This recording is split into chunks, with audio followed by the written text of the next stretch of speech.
Kita mulai Bismillahirrahmanirrahim. Assalamualaikum warahmatullahi wabarakatuh. Alhamdulillahirabbil alamin wa bihi nasta'inu ala umuri dunya waddin wassalatu wassalamu ala asyrafil anbiya'i wal mursalin nabiyyina wa rasulina Muhammadin wa ala alihi wa ashabi ajmain wa alaina ma'ahum wa fihim birahmatika ya arhamar rahimin. Rabbi shrah li sadri wa yassir li amri wa hlul 'uqdatam min lisani yafqahu qawli. Allahumma alimna ma yanfa'una wanfa'na bima 'allamtana wa tawaffana muslimin wa alhiqna bis sholihin amma ba'd. Terima kasih buat rekan-rekan Nabitu yang sudah hadir. Pertama-tama tentunya kita panjatkan puji dan syukur kepada Allah Ta'ala. Kita bisa bertemu kembali meskipun secara online di pagi hari ini dalam rangka sama-sama thalabul ilmi, sama-sama belajar. Yang semoga dengan hal tersebut eh, Allah Ta'ala eh, memudahkan langkah kita semua menuju surganya dan juga menghapuskan dosa dan kesalahan kita. Sebagaimana biasanya materi kajian adalah melanjutkan kajian sebelumnya tentang ringkasan Riyadhus Shalihin atau yang saya sebut dengan Zadus Salikin, Ikhtisar Riyadhus Shalihin, dan kita masih melanjutkan bab atau chapter sebelumnya, yaitu bab fi bayan kasroti turukil khair. Bab tentang penjelasan banyaknya jalan-jalan kebaikan. Dan mungkin saya sampaikan juga di awal bahwa nanti mohon maaf kalau misalnya ada sedikit kendala ya, karena saya masih agak flu, mungkin kalau ada sedikit batuk-batuk mohon dimaklumi. Dan sebagaimana biasanya kita masuk kepada pembahasan hadisnya dan seperti biasa saya akan share terlebih dahulu untuk kita baca bersama hadisnya.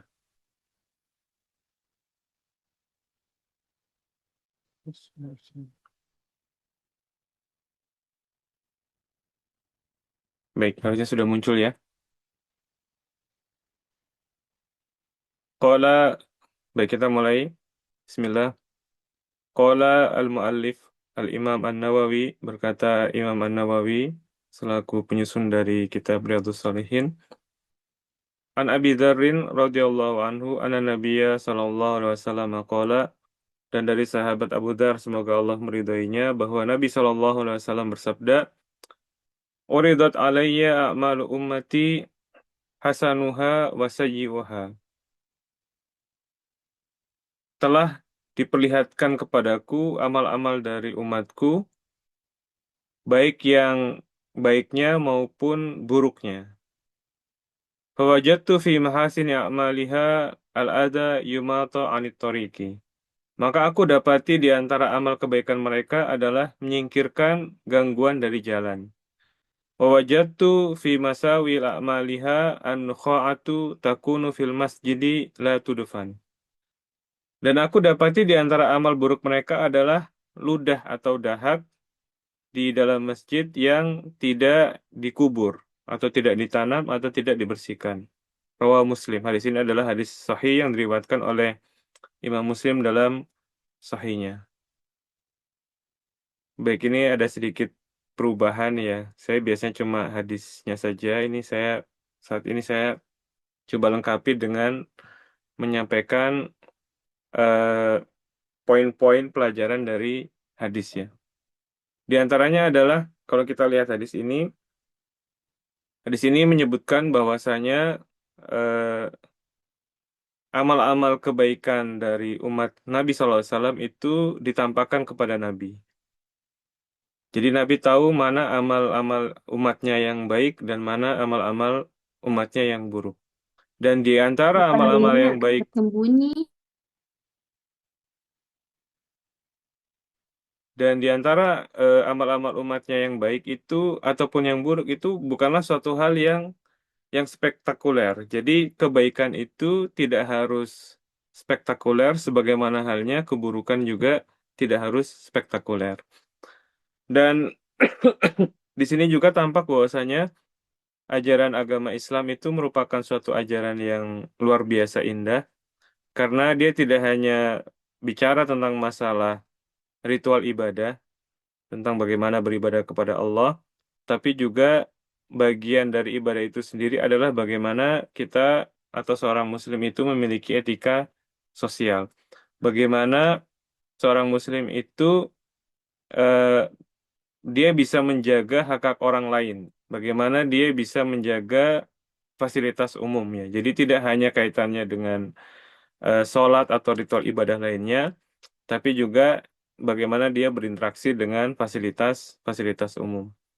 Jadi menjaga kenyamanan umum itu termasuk bagian dari ibadah ya.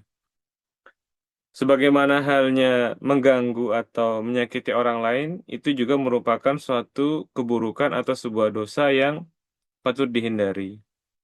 Dan terkait dengan hal ini, Allah Ta'ala berfirman, di antaranya dalam surat Al-Ahzab ayat 58, "Walladzina yu'dzunal mu'minina wal mu'minati bighairi maktasabu faqad ihtamalu buhtanan wa itsman mubina."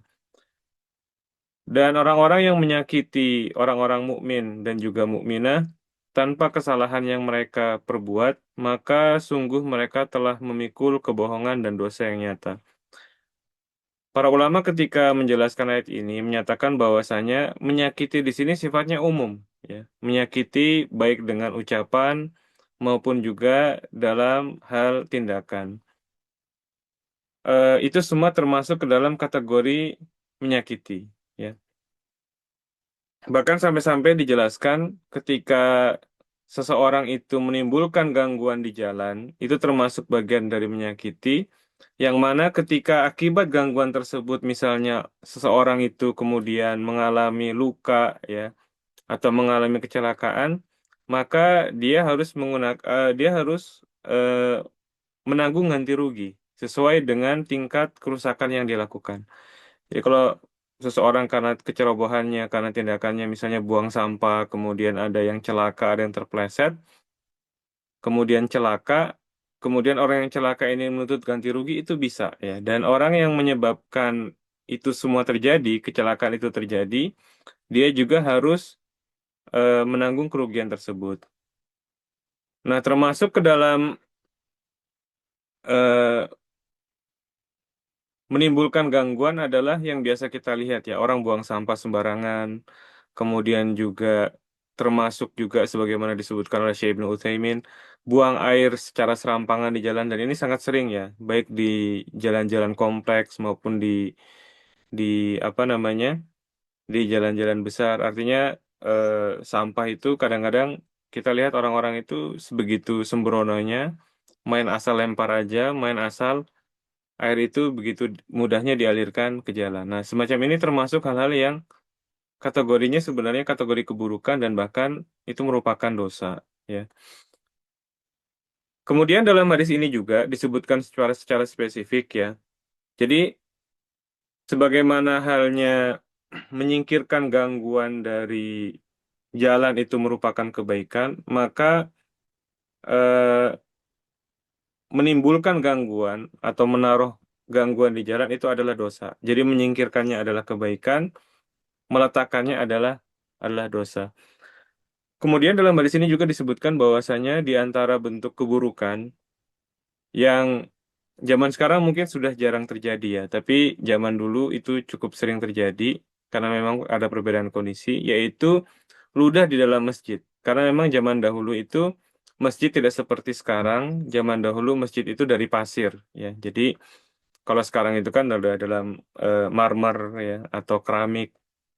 Nah, di dalam hadis ini disebutkan bahwasanya termasuk di antara keburukan adalah eh, an-kho'ah takunu fil masjid.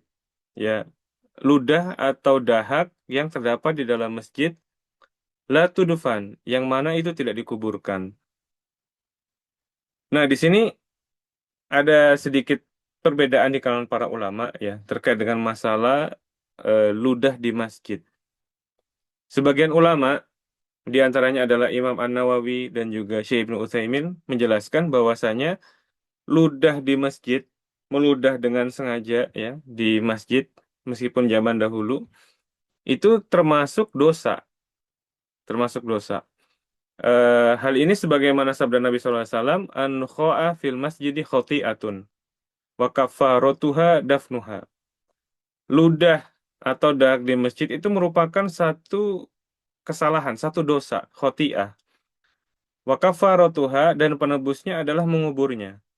Jadi kata eh, penebus di sini dengan cara menguburkan itu bukan berarti menunjukkan bahwa ia merupakan hal yang dibolehkan. Ini menurut pendapat yang pertama. Karena di bagian awal disebutkan bahwasanya ludah di masjid itu sendiri termasuk ke dalam khotiah, ya.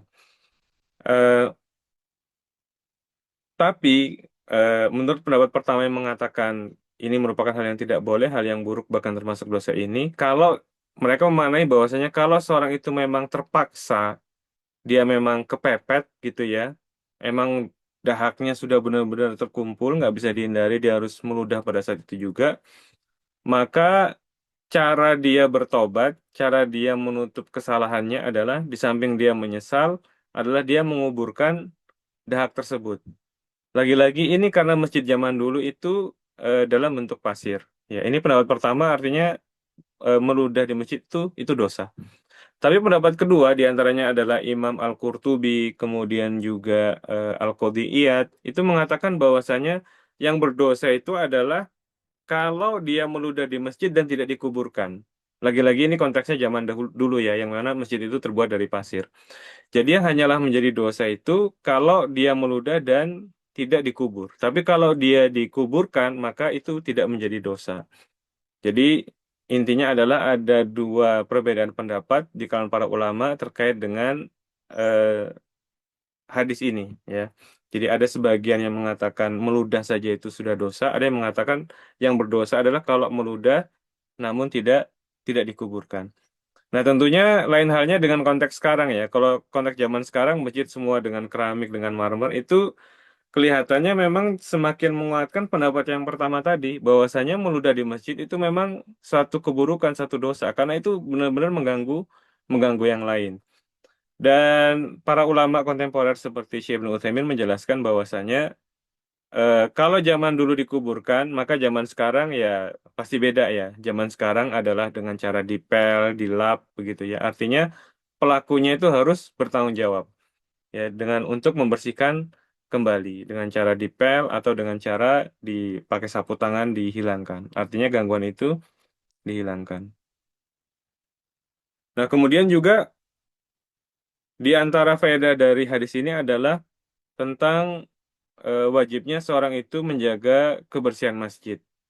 Jadi ketika seorang itu masuk masjid, hendaklah dia memeriksa dirinya. Ya, dianjurkan untuk memeriksa dirinya. Apakah dia bawa kotoran apa tidak, apalagi dia dari luar gitu ya. Eh, apa namanya?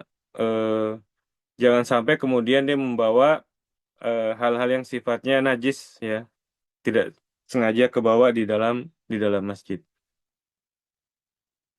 Begitu pula misalnya bahkan tidak hanya najis ya, hal-hal yang sifatnya mengganggu pun diusahakan untuk dihilangkan. Ya, jadi ini merupakan satu hadis yang peringatan bagi kaum muslimin agar mereka itu peduli dengan fasilitas-fasilitas umum diantaranya masjid yang mana tindakan tersebut merupakan representasi dari penerapan iman kepada Allah Ta'ala. Baik, kita lanjut pada hadis yang selanjutnya. Ini hadisnya agak panjang. Masih dari hadis Abu Dzar. An Abi Dzarrin radhiyallahu anhu anna nasan qalu. Dari sahabat Abu Dzar semoga Allah meridhoinya, beliau berkata bahwa sebagian orang atau sebagian sahabat berkata kepada Nabi sallallahu alaihi wasallam, "Ya Rasulullah, dhahaba ahlud duthuri bil ujur, yusalluna kama nusalli, wa yasumuna kama nasum, wa yatasaddaquna bifuduli amwalihim." Mereka orang-orang kaya itu telah pergi memborong pahala. Mereka sholat sebagaimana kami sholat, mereka puasa sebagaimana kami puasa, namun mereka bisa bersedekah dengan kelebihan harta mereka, sedangkan kami tidak bisa. Kami miskin, ya. Jadi kami tidak bisa bersedekah dengan kelebihan harta kami karena kami nggak punya kelebihan harta. Qala, maka Nabi SAW pun bersabda, awalaisa qad ja'ala lakum ma tasaddaquna bihi. Nabi bersabda, bukankah Allah telah menjadikan bagi kalian sesuatu yang bisa kalian sedekahkan? Inna bikulli tasbihatin sadaqah, wa kulli takbiratin shadaqah, wa kulli wa kulli tahmidatin shadaqah, wa kulli tahlilatin shadaqah,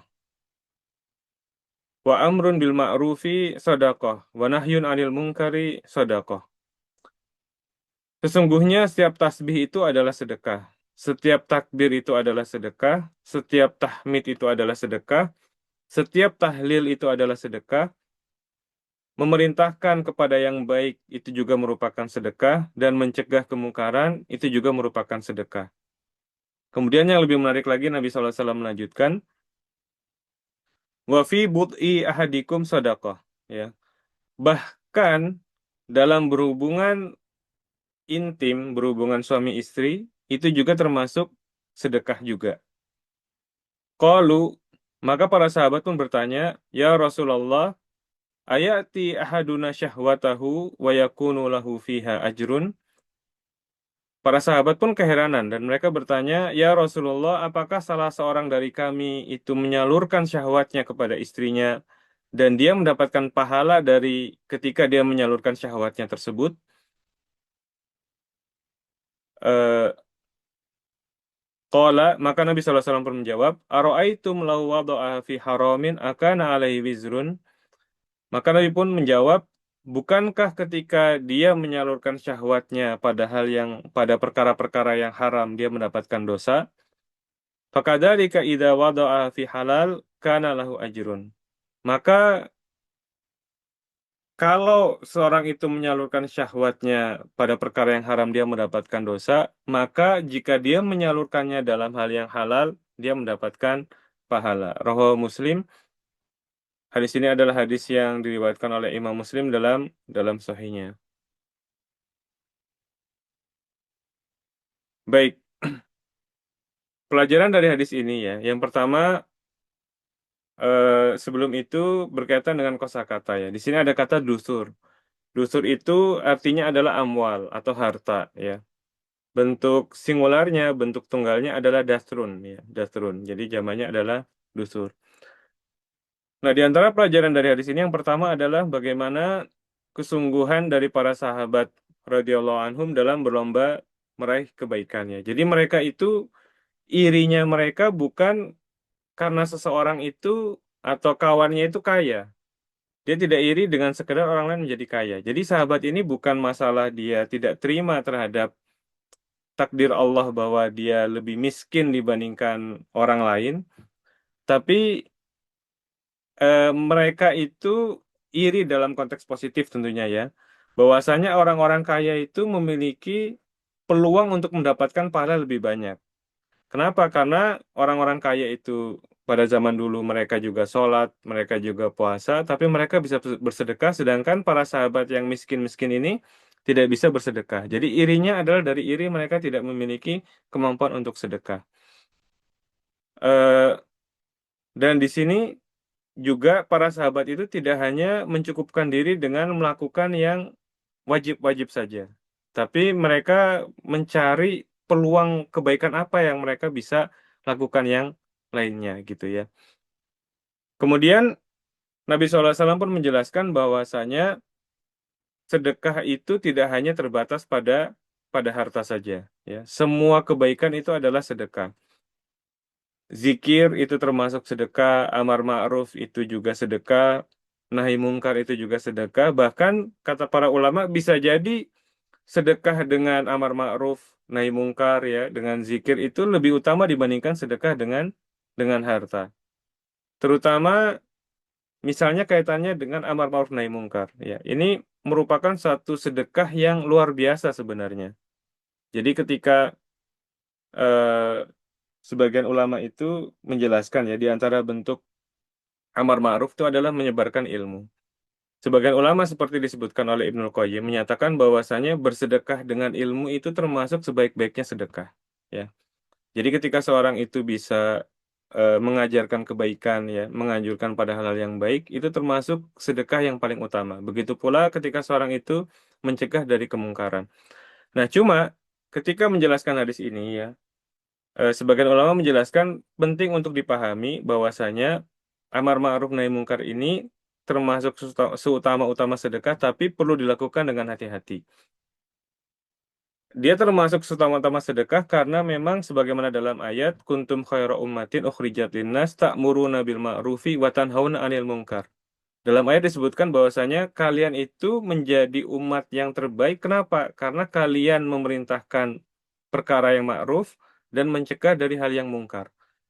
Jadi sebab umat itu menjadi umat terbaik adalah dengan mengerjakan amar ma'ruf nahi mungkar. Dengan demikian, makanya amar ma'ruf dan nahi mungkar itu sendiri merupakan satu amalan yang terbaik. Kalau kita korelasikan dengan sedekah, maka dia menjadi bentuk sedekah yang terbaik. Cuma perlu hati-hati gitu ya, karena sebagaimana disindir oleh Syekh Ibnu Utsaimin, kadang-kadang amar ma'ruf nahi mungkar ini sebagian orang agak apa ya, agak sembrono, agak asal-asalan gitu ya. Karena ketika seorang melakukan amar ma'ruf nahi mungkar, itu perlu dipastikan dulu bahwa yang dia lakukan itu merupakan perkara yang ma'ruf dan yang dia cegah itu merupakan hal yang mungkar. Jadi butuh kepada ilmu. Kadangkala yang sering terjadi adalah orang yang didominasi oleh semangat, tapi ilmunya kurang, ya. Akibatnya justru memerintahkan kepada yang ma'ruf, tapi sebenarnya itu bukan satu hal yang ma'ruf ya. Itu satu hal yang misalnya keliru, ya. Kemudian mencegah dari hal yang mungkar, ternyata itu sebenarnya bukan satu kemungkaran. Itu sebenarnya hal yang misalnya masih hal yang diperselisihkan di kalangan para ulama. Jadi intinya adalah Syekh Ibnu Utsaimin menyatakan dalam hal ini diperlukan ilmu. Ilmu tentang dua hal. Yang pertama adalah ilmu tentang perkara yang sedang dibahas itu sendiri. Itu yang pertama. Kemudian yang kedua adalah ilmu tentang kondisi yang sedang diajak bicara. Ya. Jadi jangan sampai salah sasaran. Ya. Beliau kemudian menyitir hadis bahwasanya suatu ketika Nabi SAW itu berjalan dengan istri beliau Sofiyah. Ya. Kemudian beliau merasa bahwasanya kemudian beliau berdua ini berpapasan dengan sebagian sahabat. Dan Nabi SAW itu merasa bahwa ini sahabat jangan-jangan ada prasangka yang kurang baik. Kemudian Nabi SAW menjelaskan bahwasanya ini adalah Sofia istri beliau, yang mana beliau telah menikah dengan Sofia. Intinya adalah jangan sampai misalnya orang itu terlalu semangat nahi mungkar, ya. Kita tahu bahwasanya seseorang itu tidak boleh berjalan, eh, tidak boleh pacaran misalnya, tidak boleh berdua-duaan dengan non mahram. Jangan sampai begitu melihat ada seorang laki-laki sedang berjalan dengan seorang perempuan lantas main hantam aja gitu ya, main tegur aja. Padahal ternyata itu misalnya mahramnya atau ternyata itu suami istri. Nah, yang seperti ini tentunya bukan bagian dari nahi mungkar. Jadi intinya perlu perlu eh, diteliti dulu ya. Ini orangnya ini pas nggak untuk dilakukan nahi mungkar atau diteliti juga perkaranya. Ini perkaranya sebenarnya satu hal yang memang disepakati oleh para ulama atau sebenarnya hal yang memang masih terdapat ikhtilaf. Ini termasuk perkara yang memang ijtihad para ulama yang mana sebagian membolehkan, sebagian melarang atau seperti apa.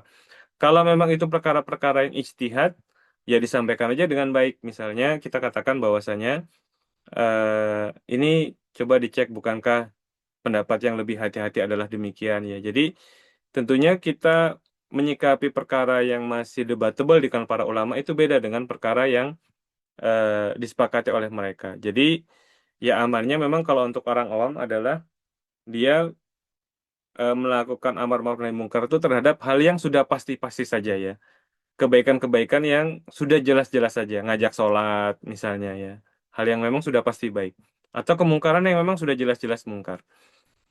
Kemudian yang ketiga juga, ya selain dua hal tadi, ilmu tentang eh, ilmu syariat tentang perkara yang hendak dibicarakan, kemudian juga tentang kondisi orang yang akan diajak bicara. Kemudian yang ketiga adalah ilmu tentang ma'alat atau konsekuensinya apa, ya. Jangan sampai seorang itu ingin mencegah kemungkaran tapi malah muncul kemungkaran yang lebih besar. Maka ketika seorang itu hendak melakukan kemungkaran maka muncul kemungkaran yang lebih besar, maka kemungkaran apa? Mencegah kemungkaran dalam kondisi ini tidak disyariatkan. Salah satu contohnya adalah di antaranya ketika Syekhul Islam ya, Ibnu Taimiyah itu pernah mendapati sekelompok tentara dari Tartar yang dalam kondisi mabuk. Beliau itu ditanya, kenapa mereka apa yang seperti ini dibiarkan gitu ya? Bukankah lebih baik dicegah mereka supaya tidak mabuk-mabukan? Nah, ternyata mabuk-mabukannya orang Tartar itu menyebabkan mereka itu justru orang kalau mabuk itu kan bisa jadi ada dua kemungkinannya ya. Dia jadi ganggu orang atau dia malah teler, maksudnya jadi tidur gitu ya, tidak sadarkan diri. Ternyata orang Tartar ini kondisinya adalah yang kedua. Maka kata Ibnu Taimiyah ini kalau orang ini dibangun, kerjaannya malah ngerusak gitu, malah ngebunuhin orang. Jadi udah biarin aja dia dia apa namanya mabuk-mabukan. Karena maksiat mabuk-mabukan itu lebih ringan dibandingkan maksiat dia bunuhin orang. Ya, itu udah maksiatnya lebih besar dan juga nyusahin orang lain juga. Adapun kalau dia mabuk-mabukan, dosanya yang tanggung sendiri. Ya, jadi kebetulan lagi-lagi mabuk-mabukannya itu menyebabkan mereka itu teler ya. Jadi nggak ngapa-ngapain, malah mereka tepar ya. Jadi tadi yang ketiga adalah memang di, di, diperkirakan atau diketahui bahwasanya mencegah kemungkaran ini tidak menimbulkan kemungkaran yang lebih besar. Ini merupakan satu kaidah yang boleh dikatakan disepakati oleh para ulama, karena kalau mencegah satu kemungkaran itu menimbulkan kemungkaran yang lebih besar, maka pada saat itu mencegah kemungkaran merupakan hal yang tidak dianjurkan. Kemudian salah satu pelajaran penting juga dari hadis ini adalah tadi sudah disebutkan ya keutamaan zikir seperti tasbih, tahmid ya. Kemudian juga pelajaran lain dari hadis ini adalah anjuran untuk menghadirkan niat dalam perkara-perkara mubah. Ya, jadi perkara-perkara yang mubah seperti berhubungan intim dengan pasangan itu kalau dihadirkan niat yang benar, dia bisa menjadi ladang pahala. Ya, selama memang dibarengi dengan motif atau niat yang benar. Niat yang benar contohnya seperti apa? Ya, kita menggauli istri tujuannya supaya kita menjaga diri ya, supaya syahwat kita tersalurkan, supaya kita bisa lebih lebih tenang. Kemudian yang selanjutnya adalah bolehnya menggunakan kias dalam hukum-hukum syariat. Jadi ini merupakan satu dalil tentang penggunaan kias dalam hukum syariat. Nah, kias yang digunakan di sini disebut dengan kias aksin ya, kiasu aks atau kias berkebalikan. Di sini Nabi SAW mengatakan bahwasanya, bukankah kalau seseorang itu mendatangi atau melakukan tadi ya hubungan intim dengan selain pasangannya itu perkara yang haram, dengan selain pasangannya itu menjadi satu hal yang haram. Kemudian beliau mengkiaskan dengan hal tersebut, maka ketika seorang itu berhubungan intim dengan pasangannya yang halal, maka itu menjadi pahala. Jadi di sini adalah berlaku kias aks, analogi berkebalikan. Jika seorang itu mendatangi pasangan yang tidak halal, maka menjadi dosa. Maka kalau dia mendatangi pasangan yang halal, itu menjadi pahala. Baik, saya kira ini beberapa pelajaran yang bisa kita ambil dari hadis yang ke 120. Kita lanjutkan ke hadis yang selanjutnya. Masih dari Abu Dzar. Jadi memang dalam bab ini banyak hadis yang diambil dari sahabat Abu Dzar. An Abi Dzarin radhiyallahu anhu anna Nabiyya sallallahu alaihi wasallam qala lahu, dari sahabat Abu Dzar semoga Allah meridhoinya bahwa Nabi sallallahu alaihi wasallam berkata kepadanya, la tahkiranna minal ma'rufi syai'an walau antalqa akhaka biwajhin thalik. Janganlah engkau meremehkan kebaikan sedikit pun, meskipun engkau menemui saudaramu dengan wajah yang ceria. Ya, jadi di antara pelajaran dari hadis ini adalah yang pertama adalah kita dianjurkan untuk menciptakan kehangatan sosial gitu ya, dengan bertemu dengan sesama dengan wajah yang dengan ceria, dengan wajah yang berseri-seri. Eh, Kita tahu bahwasanya saat ini orang itu semakin individual gitu ya. Orang itu semakin tidak peduli dengan sesama, ya. Kehangatan sosial itu menjadi suatu yang semakin langka. Maka di zaman yang seperti ini, kalau itu dihidupkan kembali kebaikan-kebaikan semacam ini, maka pahalanya tentu akan semakin lebih lebih besar ya. Karena memang al-masyaqqat al-ajru ala qadril masyaqqah. Ganjaran pahala itu sesuai dengan tingkat kesulitan. Kalau zaman dulu memang kondisinya orang itu mudah akrab, ya. Zaman sekarang sulit untuk akrab, orang cenderung individual. Maka dalam kondisi yang seperti ini, ketika kita melakukan sunnah seperti ini, insya Allah pahalanya juga akan menjadi lebih besar ya. Dan memang ketika kita memberikan kehangatan kepada orang lain itu bisa jadi satu, kitanya juga semakin bahagia, dan orang lain itu juga ketika dia mendapatkan pancaran kebahagiaan dari orang lain, bisa jadi kesedihannya itu juga akan hilang ya. Dia juga akan menjadi bahagia. Makanya dalam satu diktum ya disebutkan eh, man as'adun nas, siapakah manusia yang paling berbahagia? Maka jawabannya adalah alladzi as'adan nas ya. Orang yang paling berbahagia adalah orang yang mampu membahagiakan orang lain. Nah, di antara cara membahagiakan orang lain adalah dengan cara memberikan kebaikan-kebaikan kecil. Kalau kita nggak bisa berikan kebaikan dalam bentuk hadiah, maka kita berikan kebaikan dengan wajah yang berseri-seri. Ada satu buku yang cukup menarik ya. Saya nggak tahu saya pernah nyebutin ini nggak di sini ya. Terkait dengan masalah ya yang sedang kita bahas ini.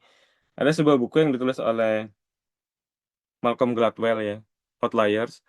Di situ dia menceritakan satu desa yang disebut dengan Desa Roseto di Italia, di Amerika. Jadi Desa Roseto ini penghuninya adalah para imigran Italia yang dahulu mereka tinggal di Italia sana, nama daerahnya juga Roseto. Begitu mereka berimigrasi ke Amerika, mereka bikin satu perkampungan. Perkampungan itu mereka namakan juga dengan Perkampungan Roseto atau Roseto Village. Nah, apa yang menarik dari Roseto Village ini? Ternyata di perkampungan itu orang-orangnya itu lebih sehat-sehat dan orang-orangnya juga secara tingkat apa namanya panjang umur ya, life expectancy itu juga mereka hidup umur-umurnya lebih panjang.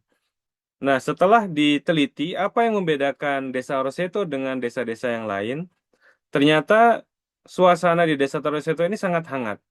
Para pengunjungnya itu, para penduduknya itu sangat ramah antara satu sama lain. Ya, mereka saling mengunjungi dan juga mereka saling ceria satu sama lain.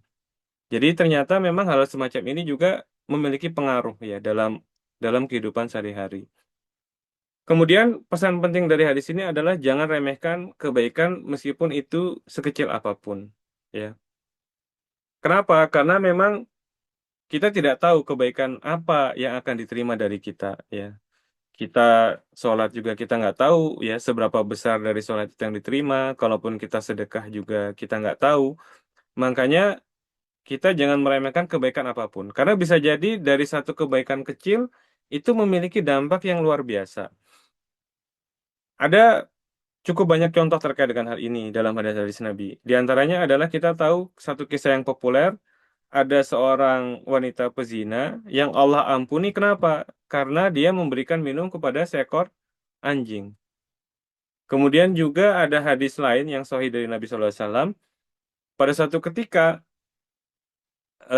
Aisyah itu didatangi oleh tiga orang wanita, seorang ibu dan dua orang anaknya. Mereka ini dalam kondisi yang membutuhkan, maka Aisyah pun memberikan tiga butir kurma, ya, masing-masing satu. Karena memang ternyata di rumahnya cuma ada itu.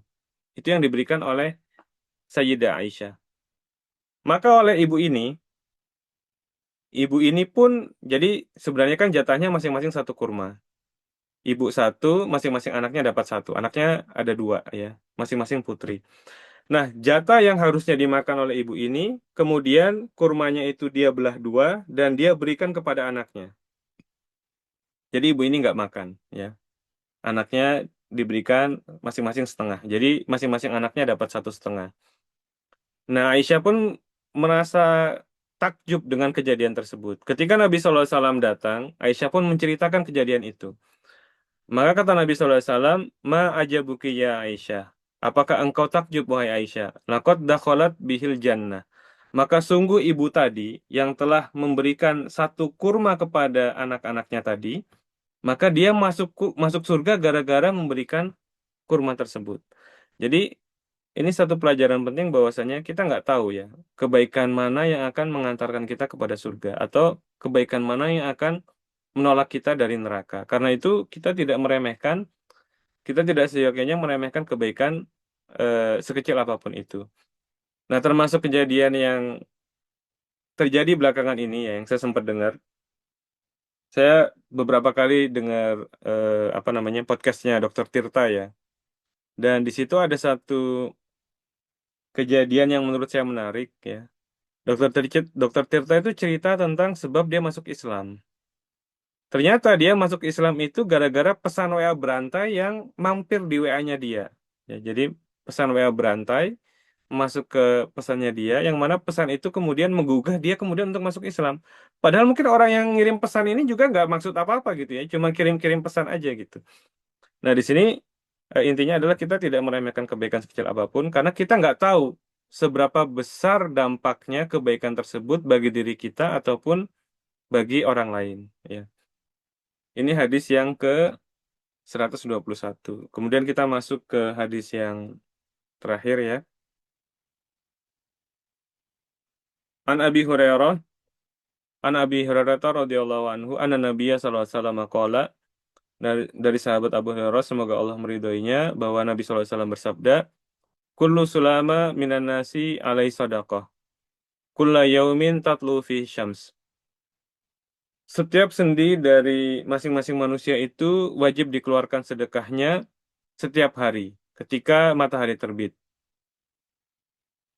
Ta'dilu bainal isnaini sedekah. Mendamaikan antara dua orang yang berselisih itu sedekah.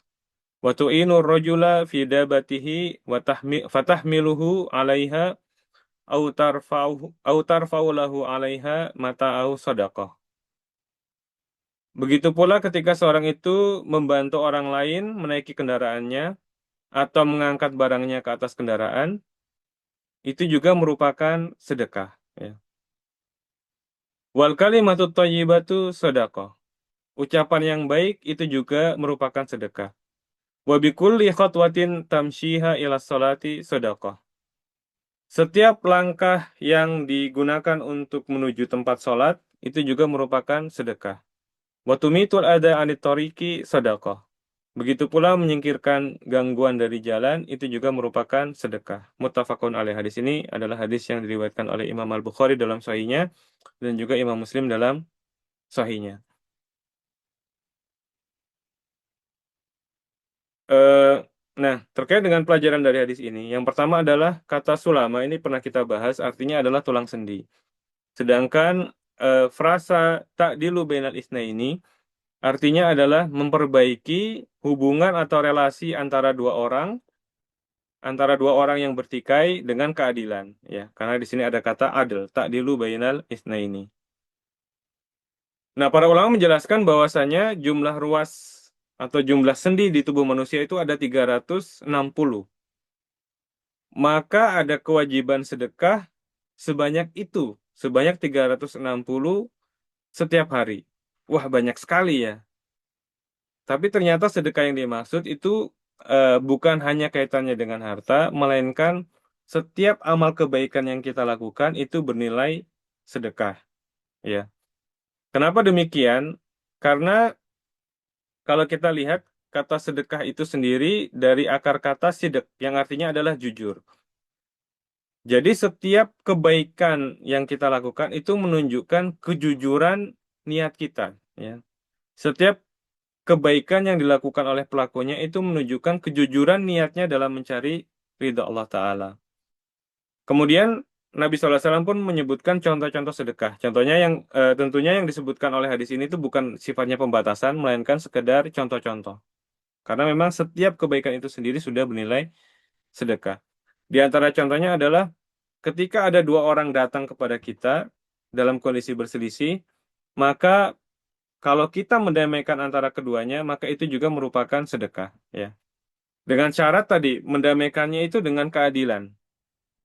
Apa yang dimaksud dengan keadilan di sini, ya?